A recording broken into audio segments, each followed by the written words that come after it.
Hi everyone, I'm John C. Morley, the host of the JMOR Tech Talk Show and Inspirations for Your Life.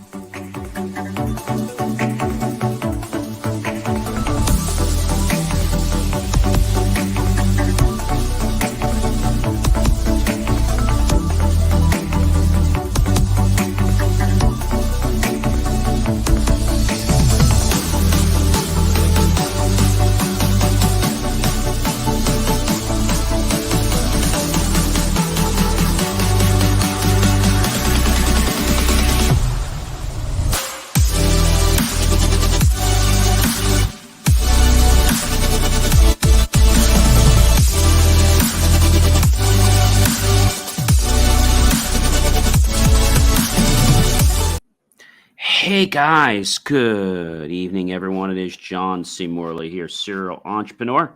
You're tuned into the JMOR Tech Talk Show. The show's getting out a little bit later than we expected, but we're getting it out to you guys and trying to catch up with creating lots more content. Thank you so much for being here, whenever you're here. Thank you so much. We'll get right into the show in just a minute, but we got a lot of stuff to share with you. Please do check out BelieveMeAchieve.com because there's a lot of hot topics that are posted there every single day. All right, guys. So let's go ahead and get this show kicked off. All right, everyone. So this show, in case you guys didn't know, it's called Tech Trailblazers, Exploring Digital Frontiers. We're on Series 3, which means we're in the third year, episode number 10, or in this case, since, we're basically on the, we're on just shows and not episodes every day. It's really show 10. All right, guys. So let's get into the first topic, shall we? So the first one is a really cool one, and that's that libraries are struggling to afford the demand for eBooks. Well, what's all this about, John? Well, I think the easiest way to describe this is that the libraries are hurting. This is coming to us from many libraries.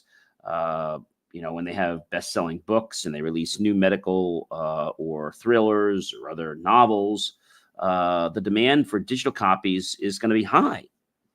And they're saying so is the price. So like many libraries, they've been wrestling with the soaring costs of ebooks and audiobooks, and digital titles often come with a price tag that's far higher than what consumers pay. So while one hardcover copy of one book costs, let's say, maybe $15 to $18, it costs $55 to lease a digital copy. That's a lot of money, a price that can't be haggled with when you're talking about publishers. They say if you want it, you got to pay it. And for that ebook, it expires after a limited time, usually after 1 or 2 years or after 26 checkouts. So you can see that this really can add up for libraries. And so even libraries that are somewhat funded pretty well have spent over $12,000 in the last 3 years just to lease about 276 additional digital titles beyond what patrons already are asking for. So this is a challenge. And if, the same amount are being spent on paper books, it might have costed close to about 800 titles. So this is a big problem.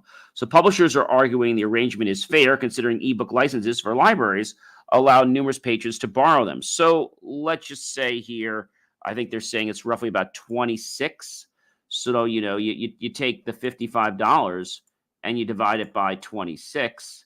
It comes out to $2.11. So I think from that standpoint, they want to get paid for basically every person, taking the book. And I think that's pretty fair. But I get what the library is saying. They can't afford to keep buying books because the books are like expiring. They don't last forever. So it is a catch-22, but I do understand what's going on and what they're trying to do, but it's a challenge. And I feel that, the libraries, they don't charge any money for it, right? So I think what probably should happen is maybe they should have a fee where they get the digital books, but maybe they get them for 1 year or something like that, because I think this is a big problem, but it's a big cost. And I think it's a big problem for a lot of different libraries and people. So we'll keep you in the loop about that, but that's a pretty big story that's happening this week. And, there was a social media ban don't know if you guys know, there have been a lot of them, but a ban for minors, and it's less restrictive in Florida. Lawmakers are now at the second attempt of this. And what is this all about? Well, so in Tallahassee, not too long ago, a Republican Governor Ron DeSantis vetoed a social media ban for minors. Florida lawmakers sent him a new version on Wednesday that expected to withstand its scrutiny. So that's a problem last week. And the House passed the bill on 109-4 vote, completing Republican Speaker Paul Renner's top priority for the 60-day session that ended that past Friday. And the bill will ban social media accounts for children under 14 and require parental permission for 15 to 16-year-olds. I think that's pretty fair, judging on some of the challenges that are happening and the emotional damage and even some people that are possibly taking their lives because of what they're seeing on social media. So I want to quote what Republican Rep. Tyler Sorosis said, who sponsored the bill. Quote, "We're not opening a Pandora's box. We're closing one." Quote, "The harm that is causing our children is documented and is severe." Close quote. And I think he's on the right track. I think people have to understand that, they've been abusing this power and kids are getting hurt and some of them are even taking their lives.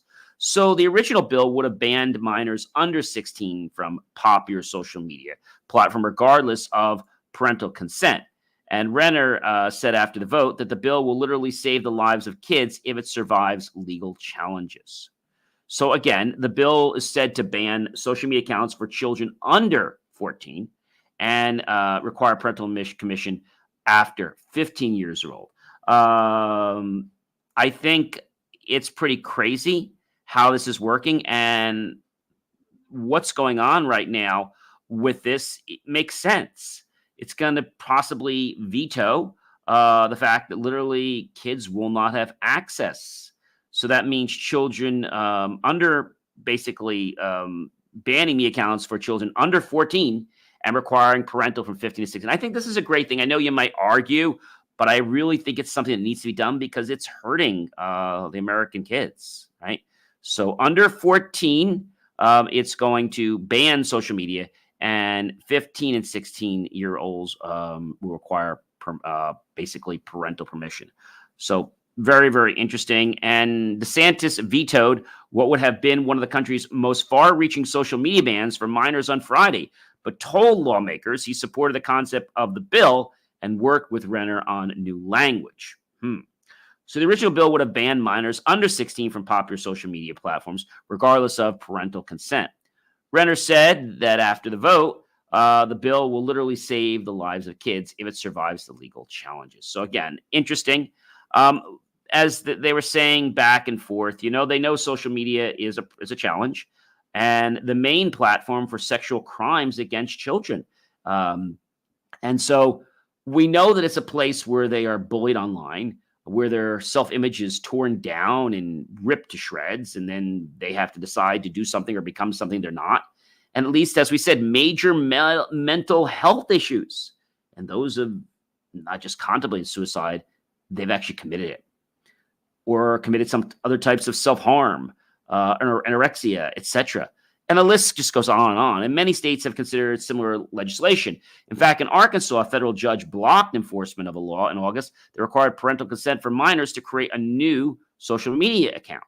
Supporters in Florida hope that the bill will withstand legal challenges because it would ban social media formats based on addictive features such as notification alerts and autoplay videos rather than on their consent. So I think this is good, but we have to see what's going to happen. And I have to give you guys a kudos, Florida, because I think it's great that you guys are doing this.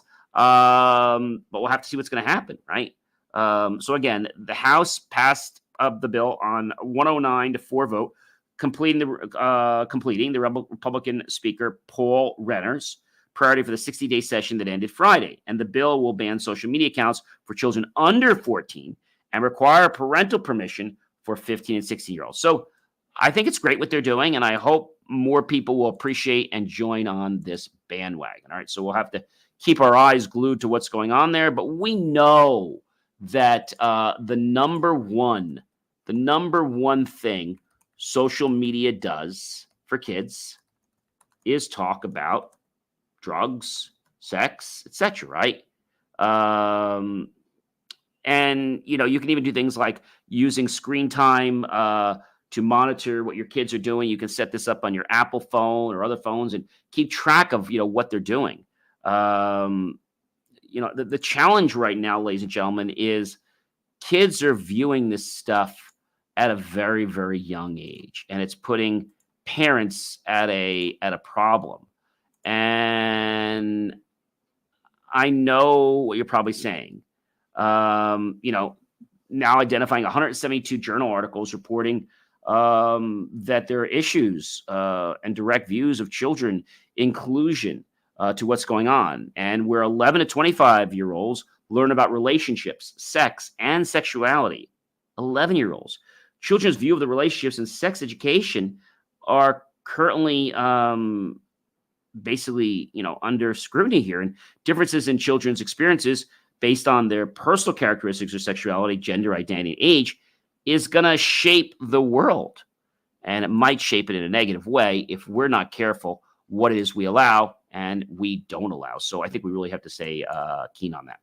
And ladies and gentlemen, we have an ex-Google engineer who's charged with stealing AI trade secrets while working for Chinese companies. Wow, that is just a hot one. I mean, I can't believe this is a former software engineer at Google being charged with stealing artificial intelligence trade secrets while secretly working with two companies based in China. And this was found out by the Justice Department just last Wednesday. And so Lin Wei Ding, a Chinese national, was arrested in Newark, California on 4 counts of federal trade secret theft, each punishable by up to 10 years in prison.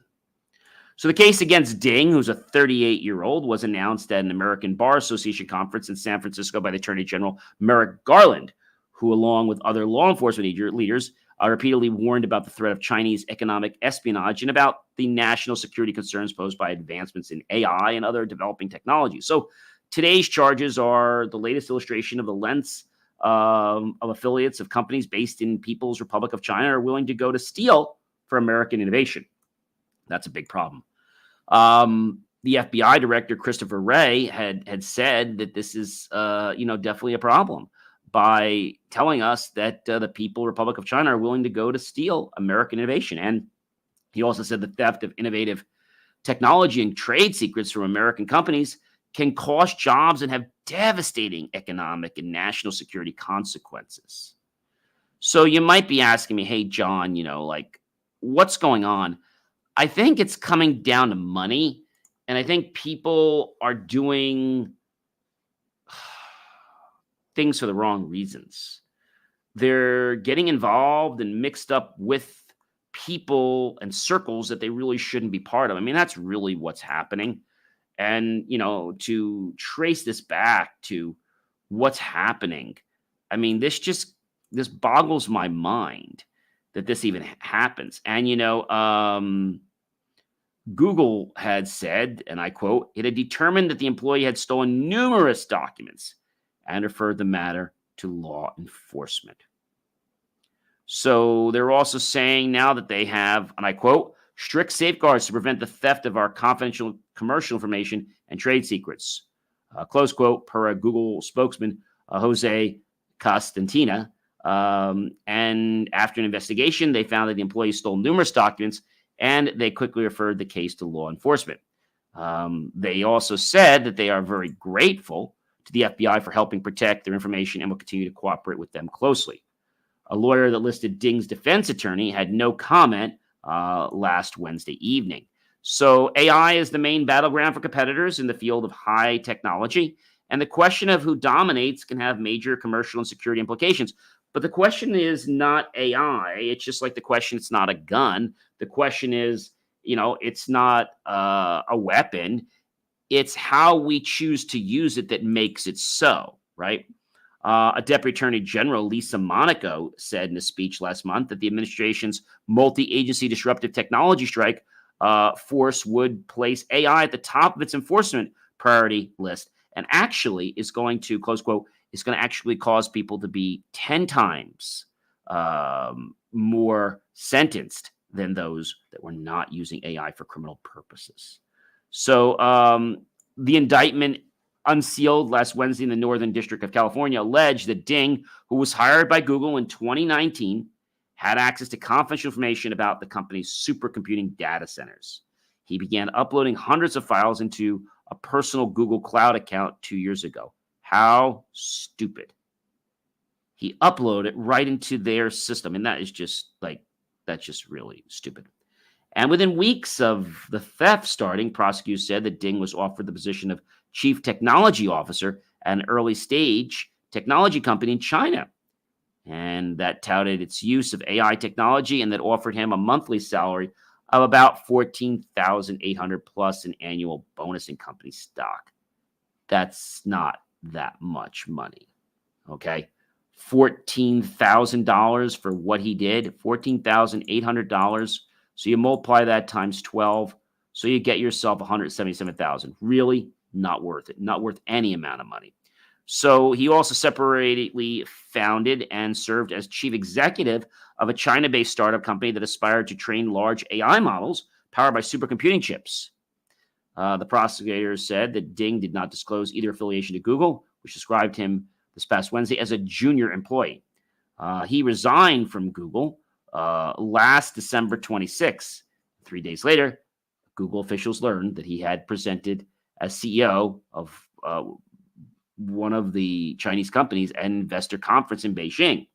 The officials also reviewed surveillance footage showing that another employee had scanned Ding's access badge at the Google building in the U.S., where he worked, to make it look like Ding was there during times when he was actually in China.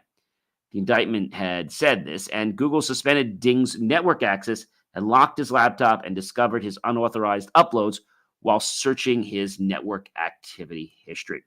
The FBI in January served a search warrant at Ding's home and seized his electronic devices, and later executed an additional warrant for the contents of his personal accounts containing more than 500 unique files of confidential information that authorities say he stole from Google. I don't even know what to say about that. It just really makes me sad that people would go to these stupid lengths. I mean, really stupid. I don't know why he would do this, but he did. And it was about money. It was about money.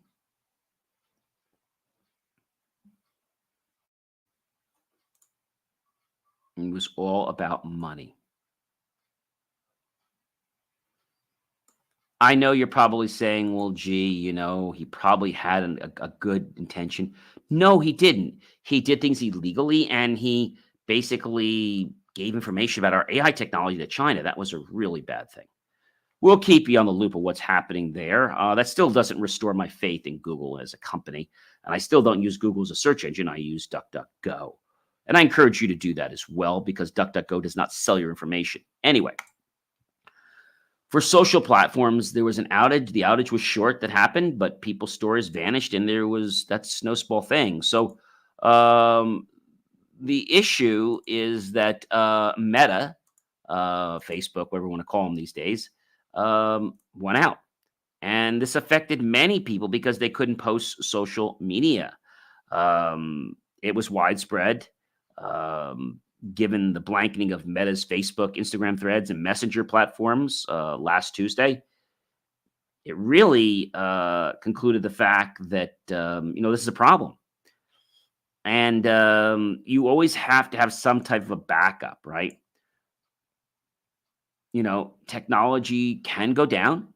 Social media as a community of stories is something that I think most people don't understand what it's like when technology goes down, especially social media, when you're posting all kinds of information about your business, or even things in your life. How do you even handle something? How do you handle that?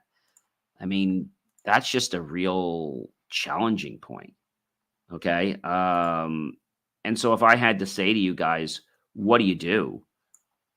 I'd have to tell you that it's really a challenge.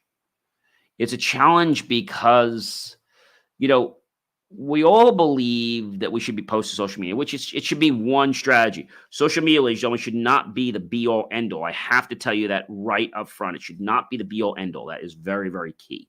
So it's great to use it, but I always said none of us own social media. So if we don't own it, we have to realize and treat it like it might be gone tomorrow. Because if it is, we can't let our business be non-operative because we can't get business from social media. So I think we have to have multiple, irons in the fire, multiple eggs in the basket, right? Multiple cookies in the jar.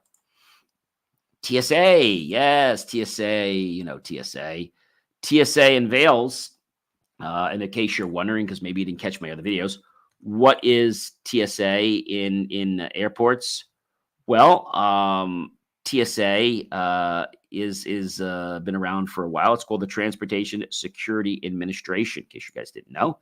And the TSA unveiled basically not too long ago a passenger self-screening lane at the Vegas airport. And they claim it's a quote unquote step into the future. At the Las Vegas area, federal airport security officials unveiled the passenger self-screening lanes at the busy Harry Reid International Airport in Las Vegas, with plans to test it for use in other cities around the country. How do we step into the future? Well, this is a step, said its system designer Dmitry Kuznetsov. Since we're knowing that science and technology under a secretary at the U.S. Department of Homeland Security, the interface with people makes all the difference, right? Interfaces, UIs, right? UXIs. The TSA administration checkpoint initially one in Las Vegas, only for TSA pre-check customers only, as we said, and only using the English language. Of course, they're going to add other languages in the future. It incorporates a screen with a do-it-yourself instruction telling people how to smoothly pass themselves and their carry-on luggage through pre-flight screening with little or no help from TSA officers, right? TSO, Transportation Security Officers, a TSO. But I still see, there's going to be challenges with this. Technical issues, people not able to click a screen. And I feel right now this is great they're doing it, and they are checking it in the pre-check only, TSA, pre-check. I think it comes down to the fact that you have to realize that when we think about technology, okay, and we think about how it's going to empower us, right? So people ask me, and they've asked me this before, what is the TSA, let's say I call it the self-screening lane like to use. And so again, this is a first look at it. And the way it works is it's basically a kiosk. You put your bag on the counter. There is a security officer watching you and a camera looking at you, and you see the TSO person. Passengers enter the self-service screening lane, which has multiple sensors, and are met with a virtual call with an agent, okay? And they basically might ask a question like, is there anything I need to know about my shoes or the bag? If you want to ask something, you can do that. So since you're a pre-check person, which is what this is, you can keep your shoes on, but make sure you grab one of the trays that are located next to you, and you can move through the process. So as travelers put the bags through a scanner, they will walk through an all-glass scanner, which is slightly different than the standard one seen in most airports. The scanner has all the glass, so that's how that works. And it shows you that you have to stand differently while getting in the scanner. So once the machine clears you, you can get your bag. Now, if it does not clear you, you can simply clear yourself by if there's something in your pocket. And of course, they'll give you a few chances, but then after that, then there'll have to be a TSO person to assist you. So, an additional convenience for any forgetful travelers, if an item like a wallet or a phone are left behind in a security bin, the system stops the tray and alerts the passengers so they can grab their belongings. Pretty cool. Now, while it may take some getting used to, and it could slow folks down at first, they're saying that this TSA innovation is going to be pretty helpful and is ready to see what works and what doesn't work so they can make adjustments. And so when you're in this booth that they're scanning you on, it literally shows you where something is found. People are hoping for lots of feedback.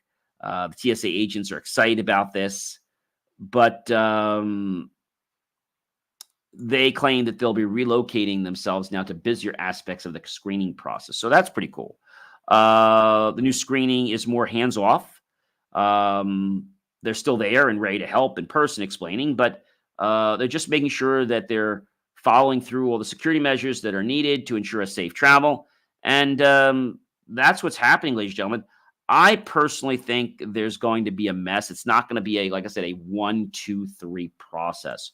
Why do I say that? Well, I think it's because, some people are not going to get it.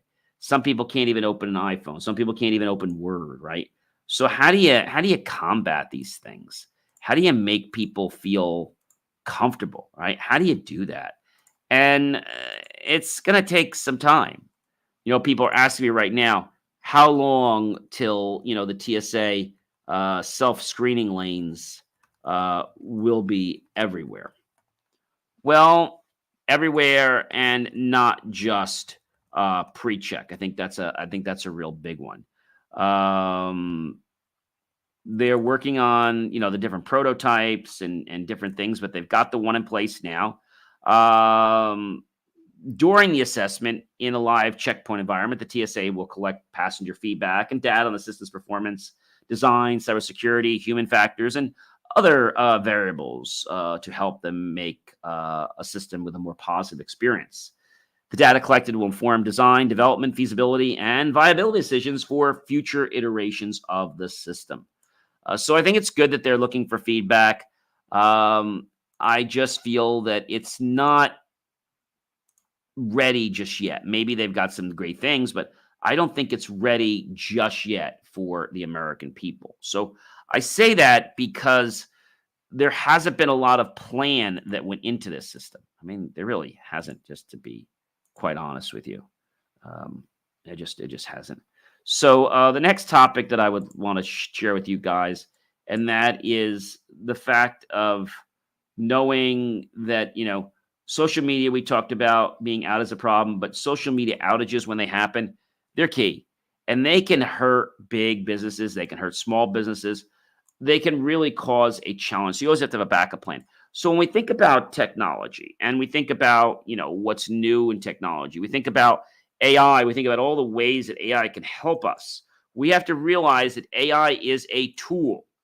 And if it is misused, there will be consequences. Just like, a knife is a tool, a gun is a tool, a drill is a tool. Everything is tools, right? It's how we choose to use them that makes them, in their final result, either good or bad. And so, and we're still waiting to see what's happening with TikTok because, TikTok is still trying to figure what's going on. And I think we're going to have to wait and see what's going on there. But they're in some trouble. I think they're going to have to find a new owner. We'll have to keep abreast of what's going on with that. But there are definitely some challenges, ladies and gentlemen. I mean, big challenges. The bill that they're working on right now, ladies and gentlemen, is a bill that could make TikTok unavailable in the U.S. Is now getting quickly advanced to the House. That's pretty serious, ladies and gentlemen. So this bill could lead to popular video sharing app TikTok being unavailable in the United States, and it's gaining traction in the House as lawmakers voice concern about the potential for the platform to surveil and manipulate Americans. So we've seen what it's done.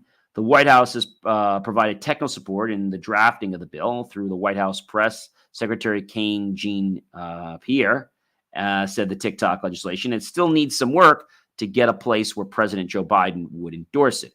The bill takes a two-pronged approach. First, it requires ByteDance Ltd., which is based in Beijing, to divest TikTok and other applications it controls within 180 days of the enactment of the bill, or those applications will be prohibited in the United States. Second, it creates a narrow process to let the executive branch prohibit access to an app owned by a foreign adversary if it poses a threat to national security. So it's an important bipartisan measure to take on China and the largest geopolitical foe right now, which is actively undermining our economy and our security, according to Johnson last Thursday, as he says, quote. So some lawmakers and critics of TikTok have argued the Chinese government could force the company to share data on American users. They claim no. We all know we can't trust them, right? Critics are claiming the app could be used to spread misinformation beneficial to Beijing. Former President Donald Trump attempted to ban TikTok through executive order, but the courts blocked the action after TikTok sued, arguing such actions would violate free speech and due process rights. Isn't it funny how they all want to play this game of, free freedom of the press and things like that? I think we're going to have to see what's going on, why things are going a certain way. But I really think at the end of the day, ladies and gentlemen, it has to come down to something that is going to be good for everyone. I mean, I think that is the main, I think that's our main premise that everybody is kind of working on. And you might be saying, John, this is crazy. Well, I'm sorry, but they got to do what's right for everyone. And they recently passed a link. And if you have that link in your posts, it will actually boost your posts. TikTok is urging some users to call their representatives and urge them to vote no on the bill. The notification is urging TikTok users to speak up now before your government strips 170 million Americans of their constitutional right to free expression. I don't think it's about that. I think it's an issue of safety, of security, and of national security. That's my opinion. And they're also warning that the ban of TikTok would damage millions of businesses and destroy the lives of countless creators around the country. Well, I don't know about that. TikTok users respond by flooding offices of lawmakers with telephone calls. Some offices even shut off their phones because of the onslaught. And a congressional aide not authorized to speak on the matter publicly said that the lawmakers on the committee voting on the bill coming up actually Thursday of the week, basically. I think it's coming up. It'll be actually coming up on March 14th. It's a problem. It is a big problem. And we'll have to see what happens. And according to Gallagher, I want to quote, he said that it's about our bill and it's about intimidating members considering that bill. But it could be misinformation or lies about an election, about a war, about any number of things.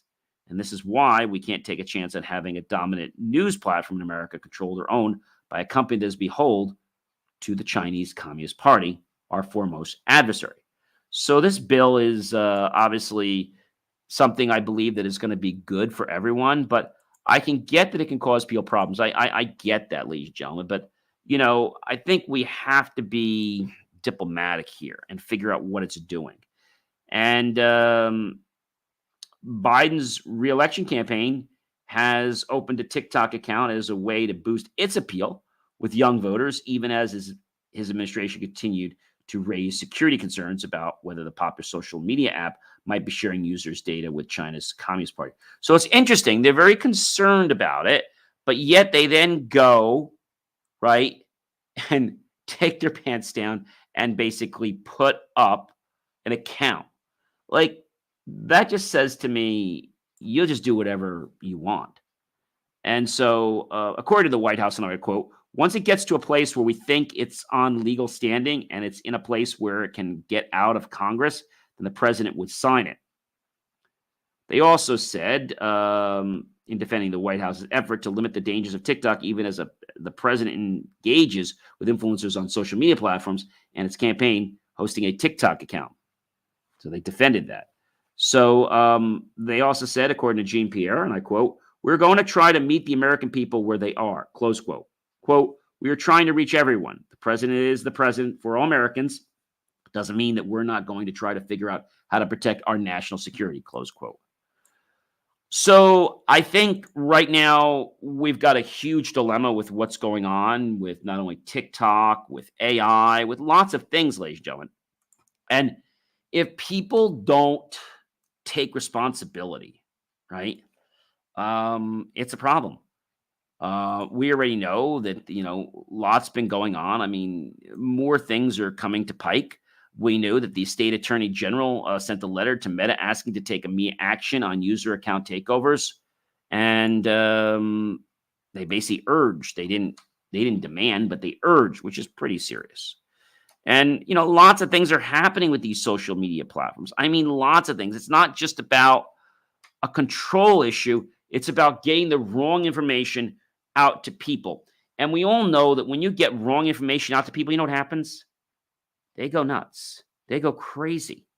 I mean, imagine you telling people, let's just say, for example, you're in school or you're at work, and suddenly you tell people that just something simple like there's a flood on our floor, or there's a fire on the left wing. Everybody's going to panic. They're going to evacuate the building. They're going to pull. So, but you spread misinformation, maybe because you're knowing that if everybody gets out of the building, you can go quickly back in there and fix that thing you broke or whatever. So I think people give false information to protect their rear ends. I'll call it CYA. CYA. And I just feel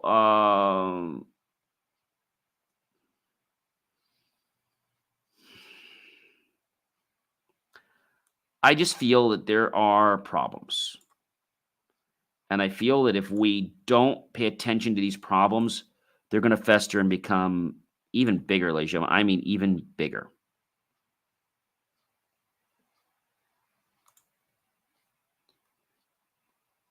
We know, ladies and gentlemen, that there are challenges everywhere. We know that. We know that there have been problems with lots of stuff. But what I think we don't realize is the implication that something has on life. Let me say that again. There's always going to be challenges in our world, okay? There's going to be things we have to figure out. But if we could just take a moment, okay? We could just take a moment to figure things out, then that could be a problem.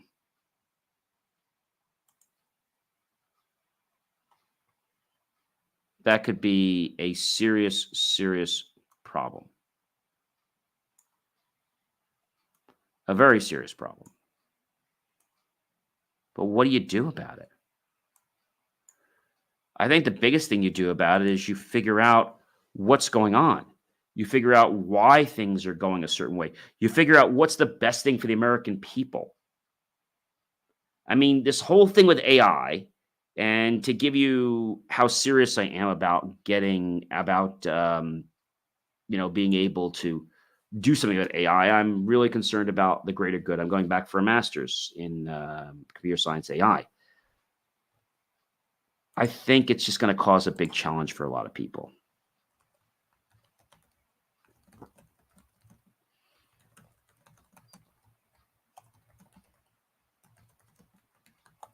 It's going to cause some problems. It's going to cause some challenges.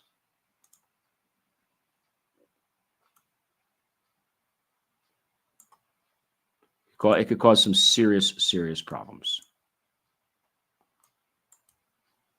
And you might be wondering, how, why.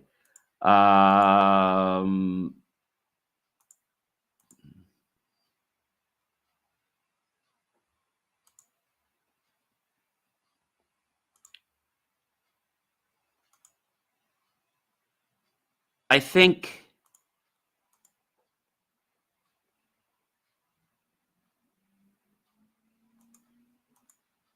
the biggest challenge right now is knowing what you have to do.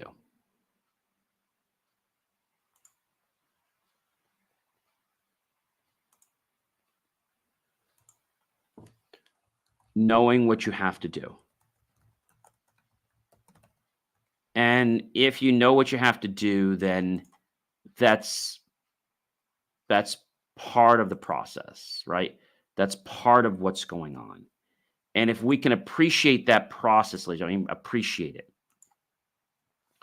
you'll become a better version of yourself. A lot of people are exploiting technology because then they're going to make billions of dollars, but they don't care what they do to other people.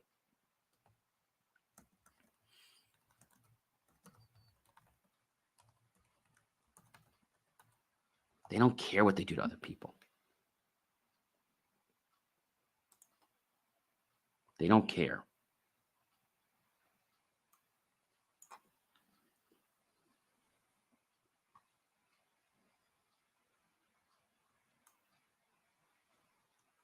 And I find that it's challenging.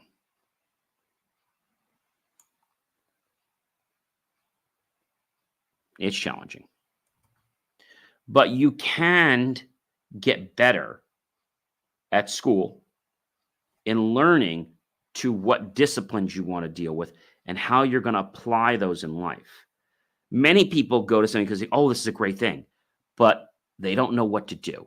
They don't know how to do it. Does that make sense?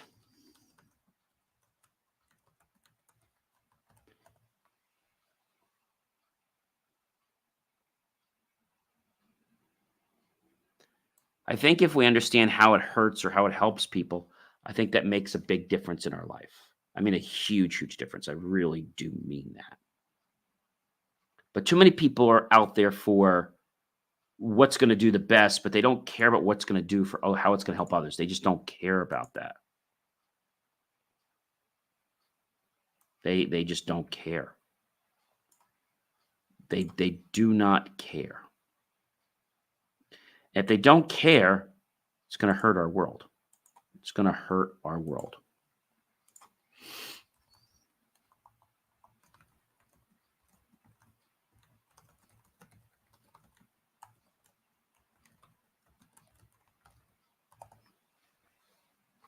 I mean that.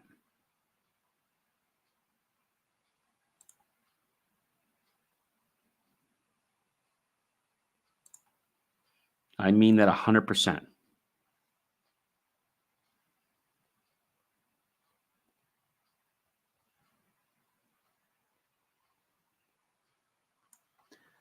I think the biggest thing I'll tell you is that life happens, but we have to realize whether we are actually aiding something or whether we're hurting it. Even though we're making it happen, we might be making or exacerbating the situation because we're making it worse. All right, guys, you know who I am by now. I'm John C. Morley, serial entrepreneur. It's been a privilege, been a pleasure, been an honor to be with you this fantastic evening. We'll catch you guys later. Actually, they'll be on the 15th for the next episode of the JMOR Tech Talk Show. Be sure to check out BelieveMeAchieve.com for more of my amazing, inspiring creations, ladies and gentlemen. And I'll catch you guys real soon. All right, take care and be well, everyone. And I hope you guys remember, technology is a tool, but how you choose to use it and apply it is what makes it good or bad. Have a great night, everyone, and a great weekend.